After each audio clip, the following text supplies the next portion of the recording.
দেখেন আমাদের পেঁয়াজটা বাজা বাজা হয়ে গেছে। এই পর্যায়ে আমাদেরকে মশলা অ্যাড করতে হবে। একটু লবণ দিতে হবে, হলুদের গুঁড়া লাগবে, দিয়ে দিলাম মরিচের গুঁড়া 1 চামচ, ধনিয়ার গুঁড়া আধা চামচ, জিরার গুঁড়া 1 চামচ। ভালোভাবে নেড়ে ছেড়ে কষিয়ে নিতে হবে। এর মধ্যে আমি আরেকটু পেঁয়াজ বাটা, রসুন বাটা, আদা বাটা দিয়ে দিব, টেস্টটা ভালো আসবে। আমি আগে থেকে বাটা কষা করে রেখেছিলাম। এখানে রাখা আছে রসুন বাটা। এই যে আমি আধা চামচের মতো রসুন বাটা দিয়ে দিব।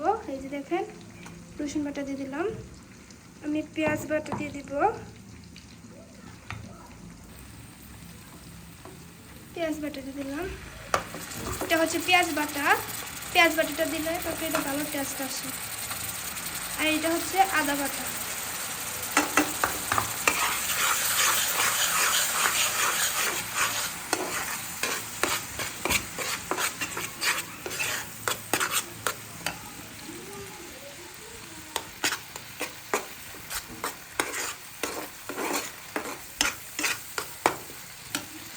দেখেন মশলাটা কষাতে আমার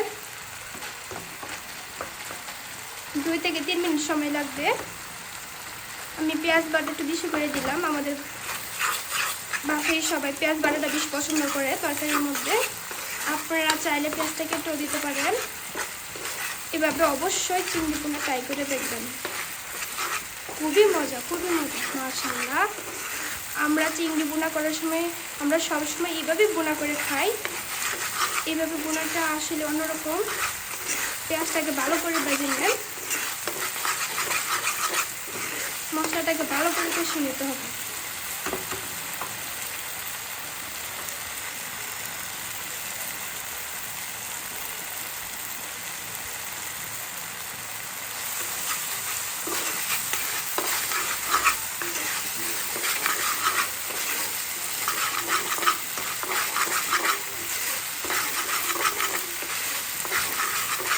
আমার মশলাটা প্রায় কষানো হয়ে যাচ্ছে বন্ধুরা। দেখেছেন কত সুন্দর হয়েছে কষানোটা।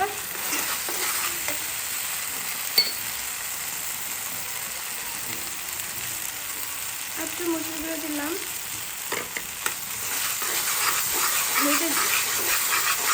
একটু জাল জাল হলে ভালো লাগে, বুঝছেন। মরিচের গুঁড়ো আমি দিয়ে দিলাম।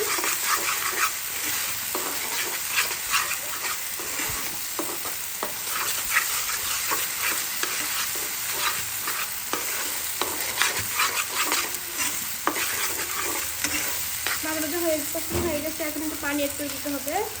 মশলাটা কষানোর জন্য পানিটা খুবই দরকার। তো আপনারা একটু গরম পানি দেওয়ার চেষ্টা করবেন। গরম পানিটা দিলে তরকারিটা ভালো হয় আর কি। চিংড়িগুলো ফ্রাই করে নিচ্ছি। চিংড়িটা ফ্রাই করার পর আমি ভালো করে চিংড়িটা ধুয়ে নিয়েছি। ধুয়ে নেওয়ার পরে একটু সামান্য রসুন, একটু লবণ, একটু হলুদ দিয়ে মাখিয়ে ভালো করে প্রায় 5 থেকে 10 মিনিট রেখে দিছি। তারপরে এখন আমি একটু তেল দিলাম। আজকে আমি সরিষার তেল দিয়ে আপনাদেরকে রেসিপিটা দেখাচ্ছি। সরিষার তেল দিলে সেন্টটা অনেক ভালো আসে। আর এখানে আমি মাখিয়ে রেখে দিয়েছিলাম, তো তার জন্য এখন আমি এখানে তেল দিয়ে 1 কাপ পরিমাণ তেল দিয়ে তেলটা ভালো করে গরম করে চিংড়িগুলো ফ্রাই করে নিচ্ছি। চিংড়ি বোনার সময় অবশ্যই ফ্রাই করাটা বেশি দরকার। এখানে আমার ফ্রাই করা আর 2 থেকে 3 মিনিট সময় লাগবে ফ্রাই করতে।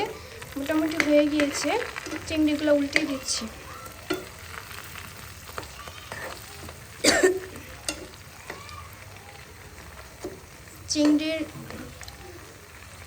চিংড়ির সেন্টটা অনেক ভালো আসতেছে।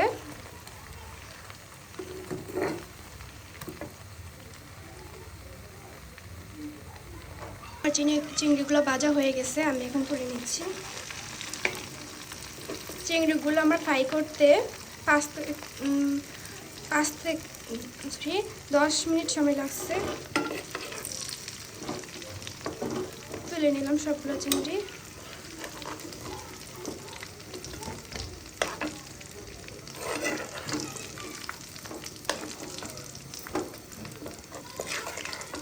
বন্ধুরা 5 মিনিট পরে আসলাম, মশলা কষানো হয়ে গেছে। এখন আমি চিংড়িগুলো দিয়ে দিব।